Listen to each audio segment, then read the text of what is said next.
It's like like successful coffee shop. So they've got the entire coffee industry in their pocket, and then successful mixture between like low and high culture of a hair salon, and they're doing colors, and they're doing pretty good photography, and so like they've got the media element on lock.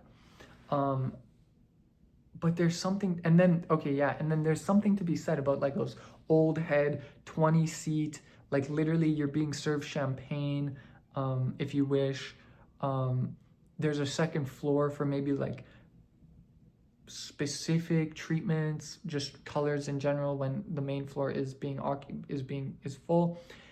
Like, and I asked them, like, listen, I'll take any volunteer opportunity I can, because like I'm just in this position where I want to promote hair content, and like I know I'm so deep into this. And like Gravity Pope as an institution, that I don't shop there anymore is actually a problem. Like, I'm actually heartbroken over, like, fuck, Aveda having been bought, I'm heartbroken. Aesop having been bought, I'm heartbroken. What's happening with Gravity Pope is problematic. And it's like, these institutions were alternatives to family. And like my love for fashion goes so deep.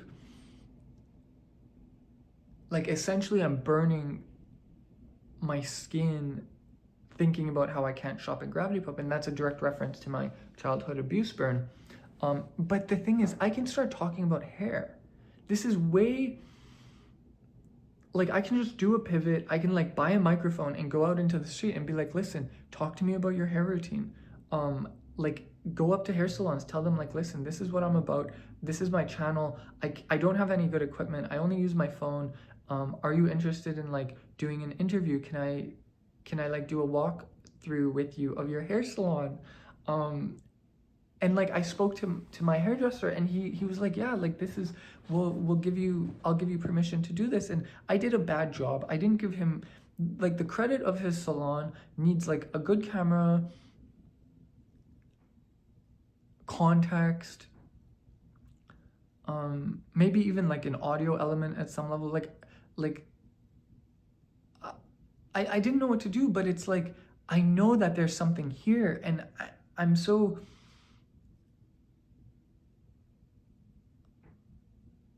like, I want to innovate. I'm really, really, really, really fucking heartbroken over the formulations of Aveda having gone down once they were bought by Kering, if I'm not mistaken, or whoever, like, Estee Lauder. Like, that was a really serious fucking thing to happen in my life. My childhood was such that I had long hair almost immediately pre-puberty. I must have started growing out my hair at like 10 years old. And pretty much ever since then, I've maintained long hair. The experiences I had with my mom, who's a bitch, are things that I hold on to. My hairdressers, when he was apprenticing under this woman named Helena, who didn't like her name because she thought that it wasn't white. So she gave herself the name Nancy, from Nancy Drew, because she thought she liked the Nancy Drew books. Nancy was such a positive influence in my life, but she's actually crazy. In the best way possible, no. Like, there's actually an edge to her. There was this one time I was getting a haircut from her, and like I'm just yapping because I'm like, oh, the hair's like nothing, bro. Like, I'm gonna tell you what to do and it's gonna come out perfectly. And so like copy and paste kind of my ideas into your hands. And I've come to realize like she's like, and I'm not even scornful towards her. It's just like I didn't know. Like, she was like, Austin, listen, trust me. You have to put trust into my hands. And that was the first time a woman that wasn't my mother gave me direction. And I think about that a lot. That was a really important experience for me. And like she's like in a common law relationship with a dude who's like a multi-millionaire, some type of surgeon who has like clinics across Western Canada, and by this point maybe even Eastern Canada, and they dress like in that weird fucking bohemian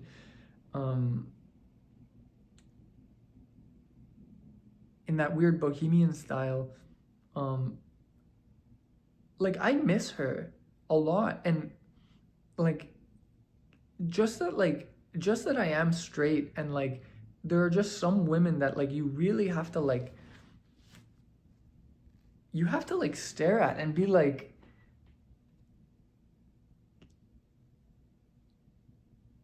Jesus Christ, are you beautiful?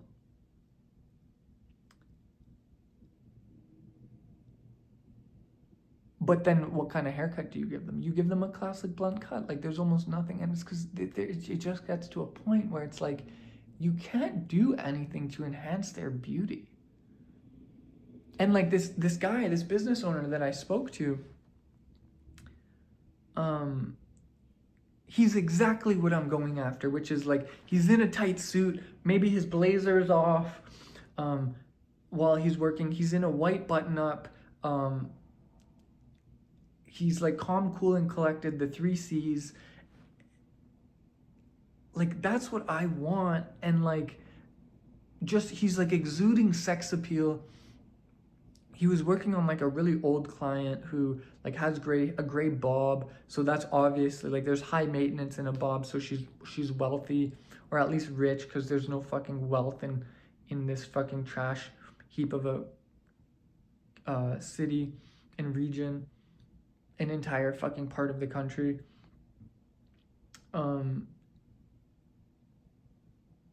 Okay, so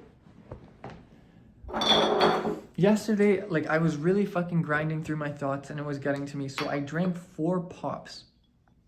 Jones orange cream soda, blue bubblegum soda, cream soda, or what was this? Root beer and cream soda. Okay, so why did I drink 4 pops? I don't drink pop, generally speaking.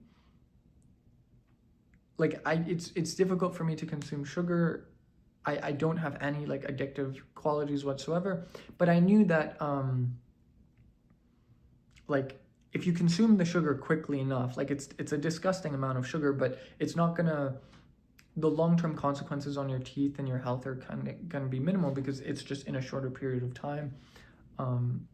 And so I did that, and then I went to sleep, and like in Ashtanga, at the end of the practice, you roll to your right side, and so it just got to the point now where I actually just sleep on my right side. And so my sleep was pretty good, just that I had to wake up to go to the hair salon. I was like, how the fuck am I gonna do this? But I did.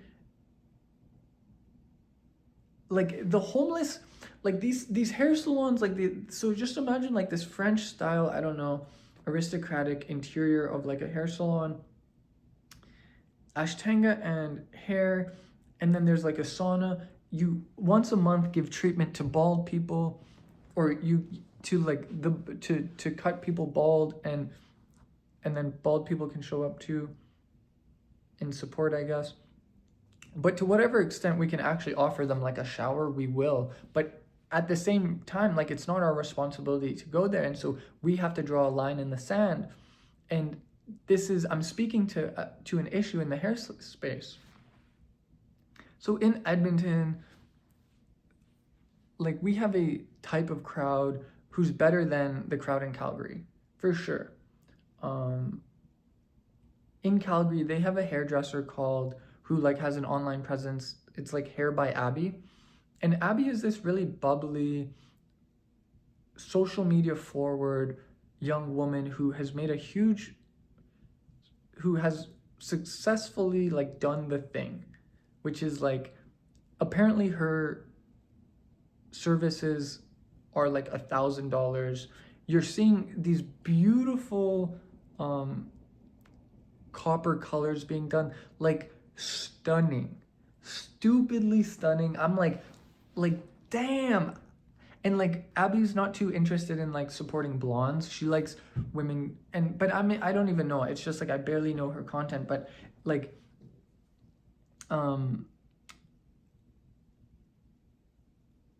she veers into like giving her clients copper jobs instead of blondes, like blonding them out.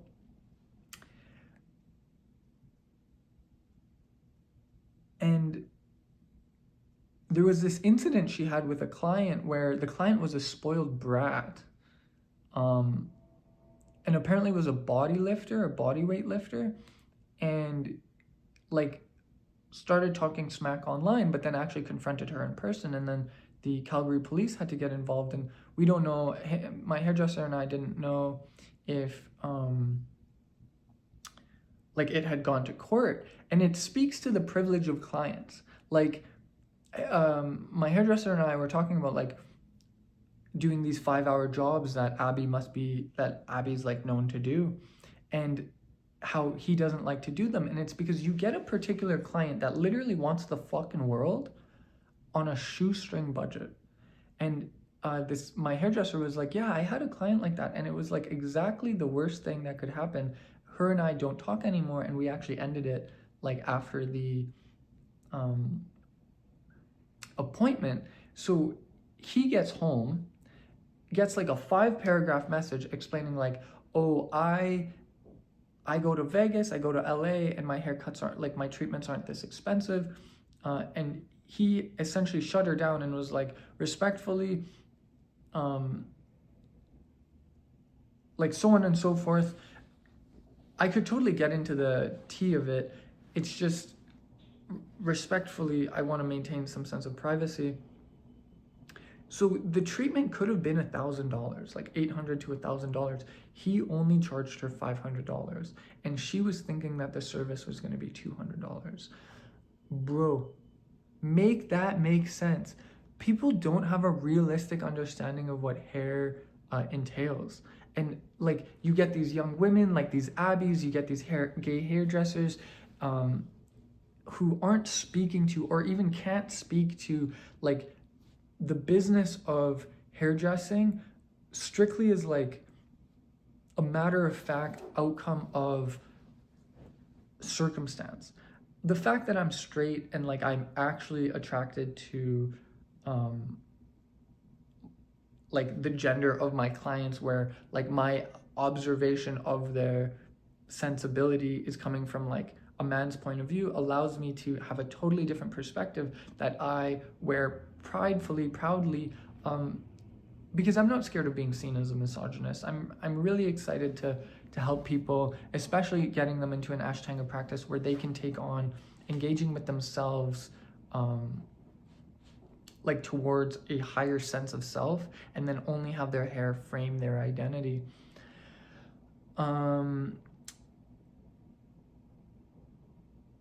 You get 18-year-old girls who don't know better. They're like, I want to be a blonde specialist. And then they don't know how to work in a salon. They go independent.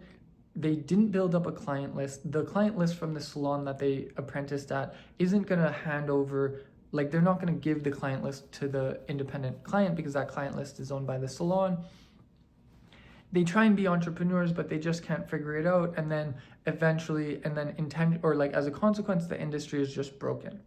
You get these weird fucking bubbling projects of like studio environments where like you rent a miniature studio or a miniature salon that's a studio, and you try and grind out for yourself like a career in hair. And they don't know better. They don't know that Edmonton, like the region in this part of the country,